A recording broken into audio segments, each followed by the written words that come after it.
Today on Money Matters, taking Malaysia's economic challenges head-on to the next level. Will Malaysia be able to overcome poverty?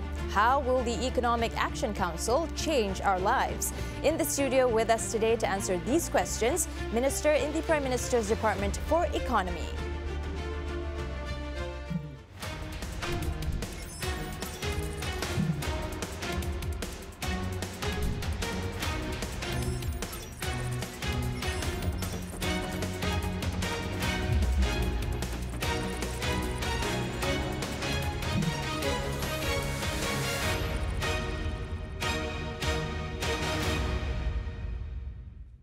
Hello there, welcome to another episode of Money Matters. I'm your host, Azaria Tagaya. Now, as Malaysia recovers from the economic effects of COVID-19, there are still many economic structural challenges that we have to overcome. Unemployment, poverty, labour market reforms, it's a daunting task facing the country. Now, with me in the studio today to help us understand how Malaysia will be moving on to the next level is Minister in the Prime Minister's Department for Economy, Datuk Seri Mustapa Mohamed. Datuk Seri Mustapa, thank you so much for joining us today on Money Matters. Pleasure to be here. Well, it's our pleasure to have you. Now, first up, talking about moving on to the next level in Malaysia's economy, one of the things that has been on Malaysians' lips and minds is employment, or rather the declining unemployment rate in Malaysia. So the declining rate is actually proof that the government initiatives have been bearing some fruit, and they've been very beneficial. But it may take some time before our economy can be at full employment. So in your view, Datuk Seri, can we reach full employment at 4%? Assalamualaikum warahmatullahi wabarakatuh. Very good evening. Waalaikumsalam. I'm pleased to be here with you, Azaria, this evening. Thank you for having me. Employment, of course, is a key indicator of any economy. And being employed is an issue of dignity. It's about having food on the table. If you're unemployed, of course, unless you're getting some cash help from the government or from someone, you won't be able to provide food for the family or for yourself. So unemployment is a very important issue, and in the current situation, the government has decided to provide special emphasis on measures to ensure that as many Malaysians as possible remain in employment. We have been fortunate in Malaysia since 1995. Yeah, the last time we had an unemployment rate of more than 4% was in 1993, many years ago, 17 years ago. 1995 was 3.1. End of last year was 3.3. January, there was an increase from 3.3 in December last year to 3.9. And the highest was in May, 5.3%, when there were 826,000 people unemployed. And the number came down in June, 4.9% unemployed, 773,000. And of course, this is as a result of the measures taken by the government. As you know, we began our MCO in March 18th. Yeah. That was the exact date. And there was total lockdown for a few weeks. And people were staying at home. Yeah? People in the informal sector, they couldn't work because, police were in control of the streets. Yeah. So it was a fairly scary situation. And MIR in somewhere in the third week of March came up with a forecast that Malaysia might end up having 2.4 million unemployed. Fortunately for us, the highest was 826,000. That was in May, and in June it was 773,000, rate of 4.9%. So I mean, it went up in January, went up in February, March, and then peaked in May, came down in June. Yeah. In my view, it will hover around 5% in the next few months, and by year end, it could be 4.5 or 4%. Conventionally, throughout the world, the internationally accepted definition of full employment is 4%. Yeah. So if we have 4%, that's considered to be full employment. It might be difficult to get there, 4%, but in my view, 4.5 or 5%, that's going to be doable. Okay, now Datuk Seri, the ones who are most affected are fresh grads. So according to the Department of Statistics, the number of fresh graduates in Malaysia grew more than 7% annually since 2016. So now we bring COVID-19 into the equation. Do you think that the unemployment rate for fresh grads is going to increase? Firstly, youth unemployment, of course, is a very important issue for government. We want to see as many young people as possible working, and the rate of youth unemployment has been high. Higher than the national average. If it's 3.3, the national average, then youth unemployment will be higher. It's been 11%, 14% sometimes, say 12% roughly, youth unemployment. So that's youth unemployment. Graduate unemployment, we have a stock, at the end of last year, we have about 150,000 graduates out of 350,000 or so unemployed. We had about 150,000 of them were graduate. 40% of the people who are unemployed in Malaysia were unemployed graduates. And every year, we add about 300,000 fresh graduates to the market. This year, of course, there's not too many people entering the job market as graduates because, classes have been postponed. Perhaps some will be graduating later this year, but many of those supposed to graduate this year will graduate next year. Okay. Having said that, we have to look at longer term. So on average, we're going to get about 300,000 fresh graduates entering the labour market. Therefore, in this current situation, the government has decided to focus a lot more emphasis on creating job opportunities. In my view, this is the first time ever the government has come up with a very, very big initiative on employment creation. We have two actually. One is amounting to 2.2 billion. That's called retooling and reskilling, to train about, to retool, reskill about 200,000 people who are unemployed. This is to train them for jobs of the future, to equip them with the skills that's required to meet future demand. We have another 1.5 billion, which is employment support. This is for fresh graduates, those who are about to enter the job market. This is providing incentives to employers to employ graduates. That has got an objective of employing about 300,000 graduates. So 200,000 for retooling and skilling, and 300,000 to encourage employers to employ graduates, including fresh graduates. So this is the biggest, as I say, 3.5 billion, which is focused on reskilling and retooling, and also encouraging employers to employ graduates. With all these measures put in place, it is our hope that the graduate unemployment situation will be under control. This is a very important issue. Young people are very important for us. We want them to be equipped with skills that are in demand. We want to make sure that the training providers provide the right skills for them, so that when they finish this program, they'll be employed. As a matter of fact, there's a KPI of 80%. Institutions we are going to be provided this money for retooling and reskilling, they have to ensure that 80% of those graduates who've gone through the program will be employed by respective companies. I see, indeed. That's a wonderful initiative, Datuk Seri. We can't wait to see. As I said, it's the biggest initiative ever. 3.5 billion ringgit. Definitely, we can't wait to see that come into fruition. Datuk Seri, after the break, we're going to be talking more about the economic recovery, but it's time for a short break now. In the meantime, connect with us on Twitter at Money Matters TV3, and we'll see you after this.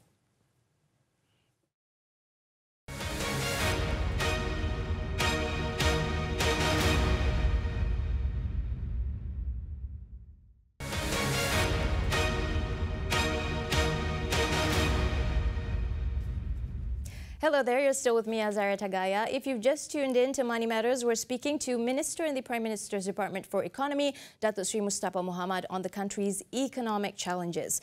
Now, Datuk Seri Mustapa, we're talking about moving on in the step towards economic recovery for Malaysia. Now, how will the government address the challenges facing the nation in the medium to long-term economic recovery plan that will be unveiled in October? The the highest priority in the last few months since March has been given to well, firstly, the health issues, of course, containing the pandemic. That's priority number one. Priority number two is to stabilize the economy and to stimulate economic growth. We have gone through a very deep economic crisis with growth contraction of 17.1% in the second quarter. And third quarter, we are expecting the economy to experience a lesser decline, and hopefully by year end we're going to see some small positive growth. I mean, that's our expectation, and this is as a result of the measures taken by government in the Prihatin and Penjana initiatives. 295 billion ringgit injected into the system, direct fiscal injection of 45 billion ringgit. I mean, the rest coming from banks, from DPF, and from SOCSO. And these measures taken by the government, the Prihatin and Penjana, have been instrumental in getting the Malaysian economy not yet back on track, but slowly on the road to recovery. So the priority now is to push to get things moving again. As you know, we began to open up the economy in early June. Before that, there was total lockdown, and many companies were not operating. Some companies which are in a negative list, for example, were not allowed to open. But now, all businesses are open. So now we have a situation where retail sales have increased, but we're not yet at a level pre-COVID, where construction activity picking up. We have agriculture doing okay, small positive growth in the second quarter in agriculture. The services sector, which is a big sector, the biggest sector, 60% of the economy, service sector, in particular, tourism is still some way to go before we see full recovery. Domestic tourism, of course, is doing well. Resorts are doing extremely well, although city hotels are not doing as well. So this is the situation overall. And when you look at numbers for manufacturing sales, for example, the figure for June, there was an increase of 30% in manufacturing sales. That's a big increase, I mean, compared to the previous month. So we're beginning to see evidence of economic recovery. And number one, this is because of the packages, Prihatin and Penjana, and of course, budget is coming in November, and at the Economic Council, we're now working on an economic recovery plan. That's the medium, longer term. And next year, early next year, we're presenting the 12th Malaysia plan, and there will be a number of measures in that plan, in the recovery plan and the 12th Malaysia plan, which will put Malaysia on a much stronger footing. Okay. Now, previously you mentioned that there will be a number of reforms for the economy that will be announced. Can you elaborate further on this, and how will these reforms affect the lives of daily Malaysians and also the business community? Firstly, the landscape has changed drastically. Indeed. You look at number of people working from home. Some companies having almost 100% of the people working from home, having 30% working in the office and 70% working from home. It's quite typical now.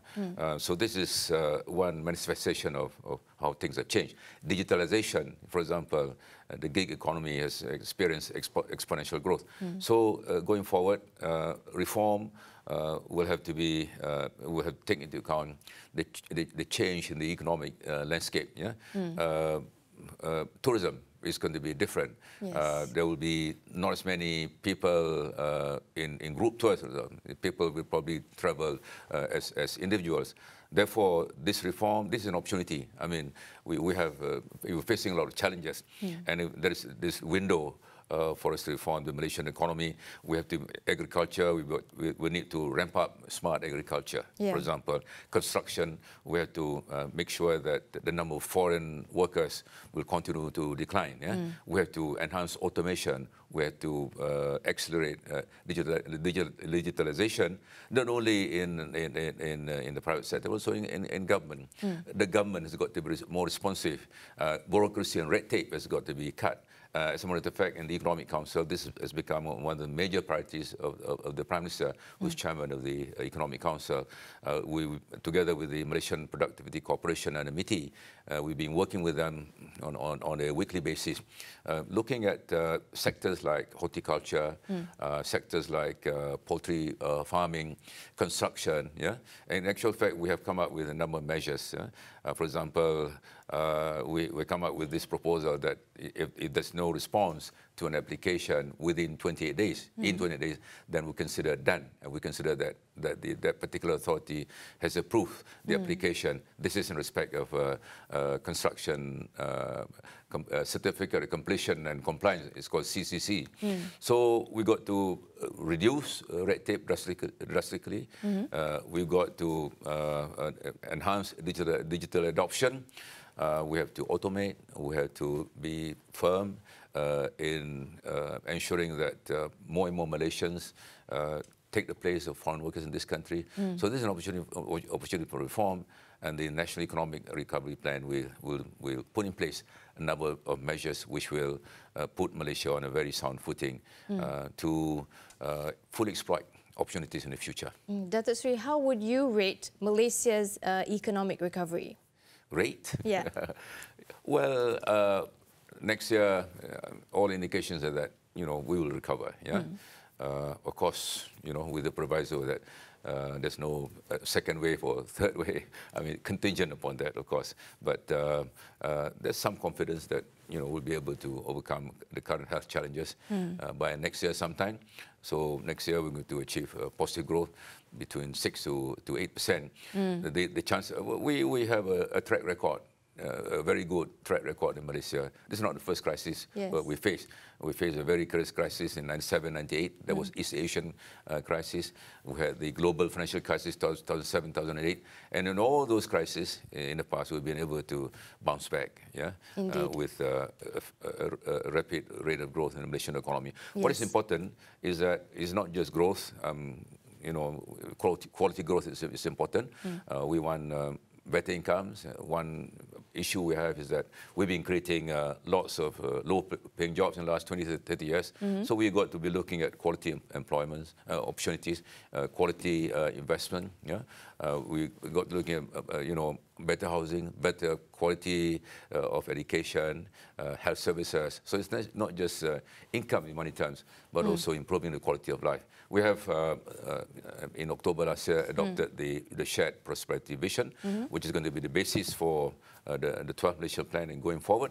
And that's, this is about making sure that development is enjoyed by everyone. This is about reducing the gaps, inequality in income, the regional differences, and also ensuring that we become a more united and prosperous nation. Very well indeed, Datuk Seri. Now, Datuk Seri also mentioned that the government is in the final stages of discussions on reviewing the toll rate reduction on plus highways. We want to know more if you can elaborate on that, but we'll get to that after this short breather. We're going for another short break. Remember to connect with us on Twitter. We'll be back after this on Money Matters.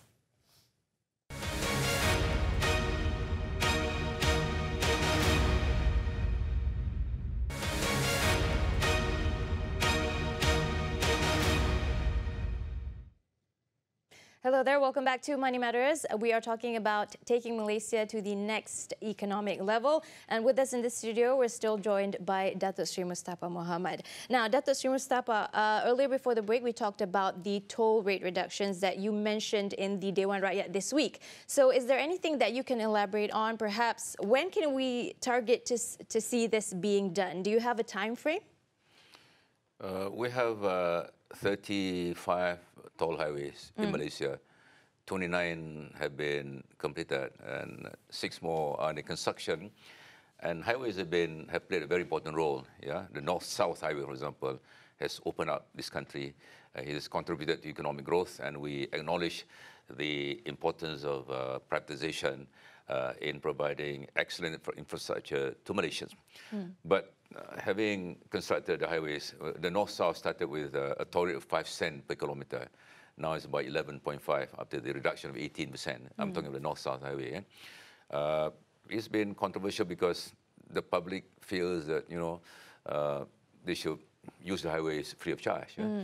But in our view, that's not reasonable. Yeah, I mean, for one, highways need maintenance. Yes. The highest quality maintenance. Potholes have got to be immediately patched up. Therefore, that's the case for imposing tolls.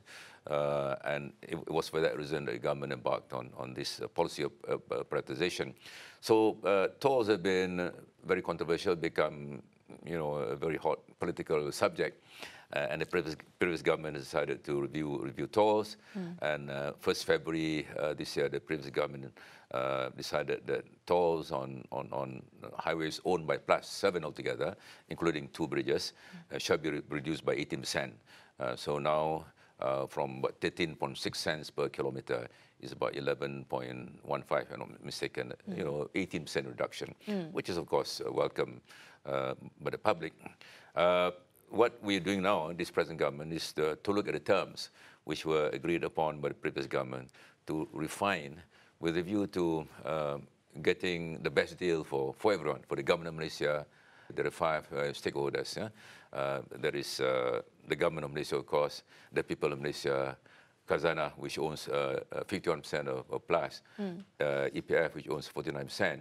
So government, people of Malaysia, Khazanah, EPF, and finally the bondholders. These are people who bought sukuk in order to finance the construction of this highway.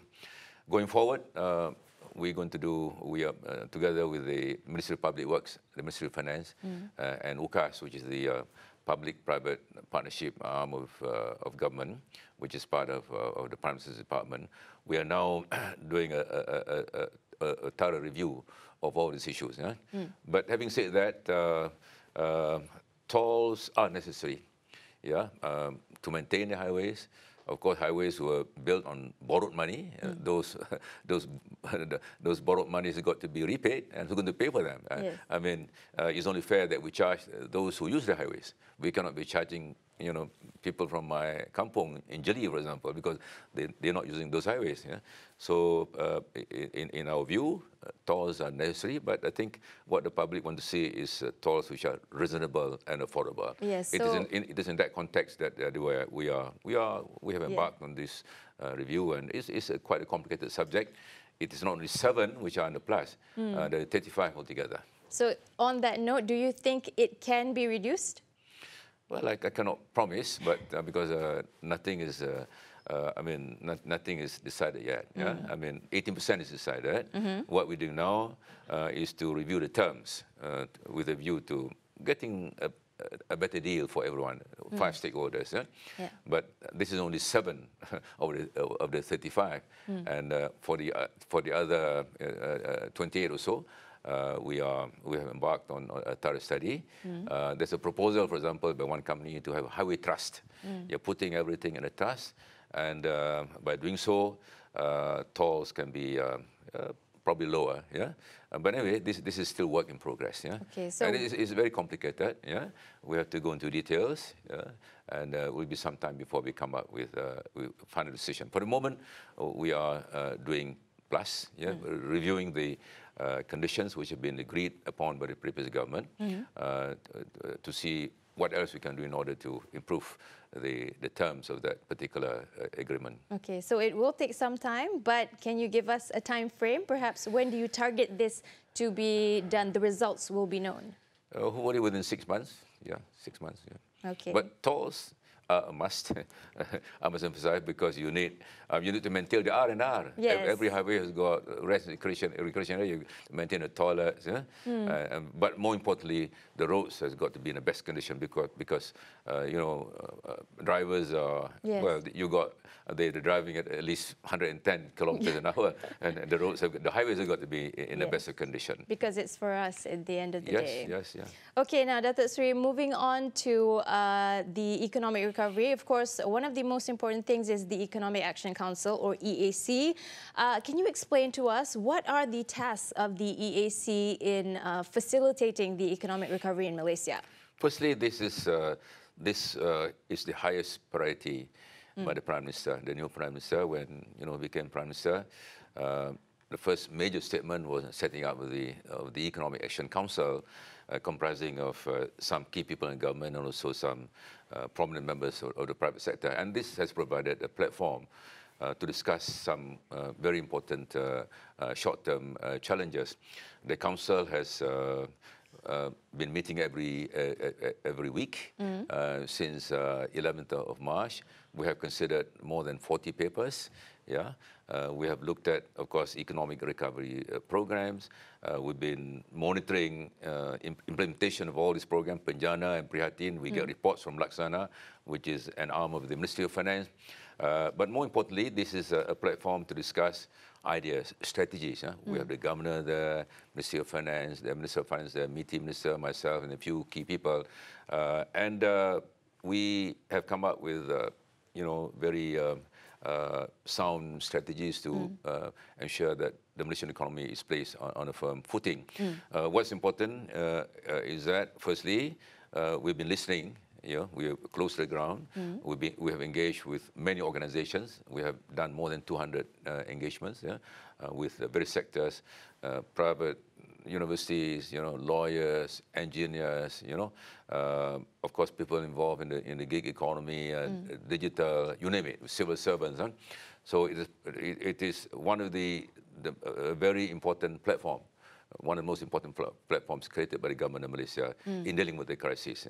And for example, this week we discussed, there was a presentation by the Ministry of Human Resources, the progress in implementing this retooling and reskilling initiative by the government of Malaysia, progress in this employment support, the 2 billion plus 1.5 billion, 3.5 billion. So when there's lack of progress, of course, the Prime Minister will nudge them into doing more, so the Economic Action Council has been instrumental in coming up with strategies, short-term and medium-term, in dealing with the Malaysian economy. We've been listening, important for us to listen, and we've been responding. For example, the wage subsidy, it was a period of 3 months. We've been hearing lots of complaints from people in business. That's not enough. So the Ministry of Finance have done a lot of engagements with the relevant stakeholders, and now, 6 months now. We've been hearing lots of complaints from small enterprises, medium and small, people in the informal sector, taxi drivers, e-hailing, drivers, e-hailing drivers. So we've been responding to them, and the Prime Minister has made it clear that he wants to make sure that there's food on the table of every Malaysian. He wants to make sure that no one is left behind in terms of Bantuan Prihatin, for example, or all the help we've given, even single mothers, OKU, you name it.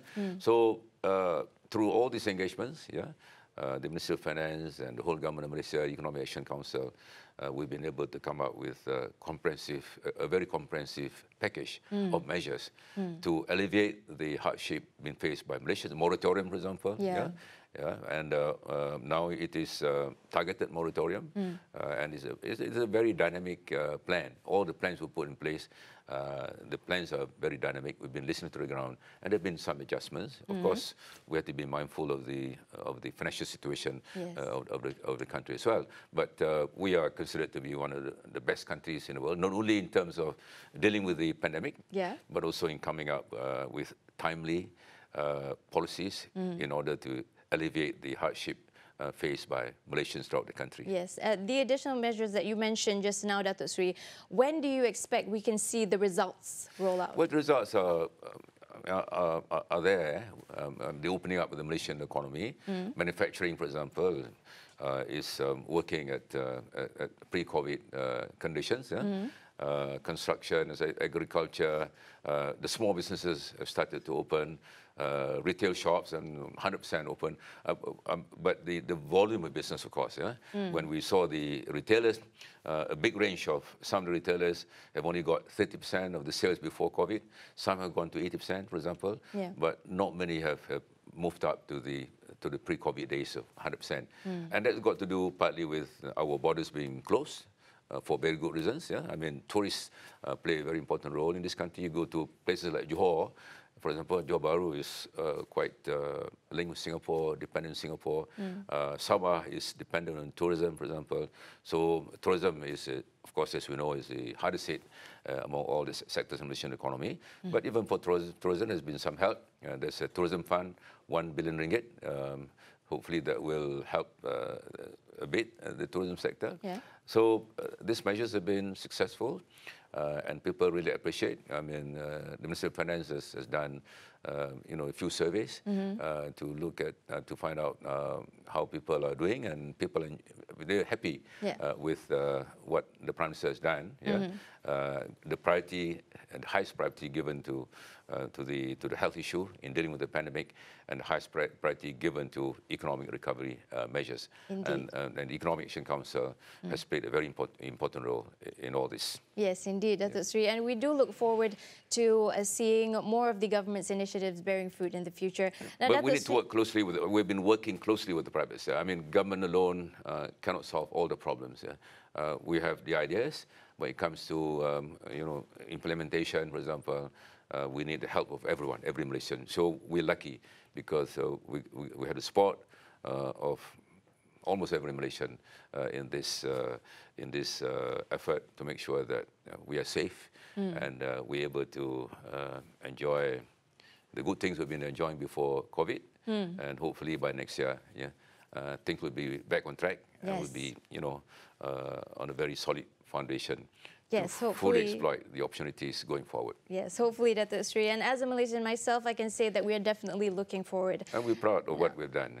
Now, Datuk Seri Mustapa Mohamed, thank you so much for joining us today. It's been a very insightful discussion, and we do appreciate your thoughts. Pleasure, yeah. Well, thank you to our guest once again. That was Datuk Seri Mustapa Mohamed, Minister in the Prime Minister's Department for Economy.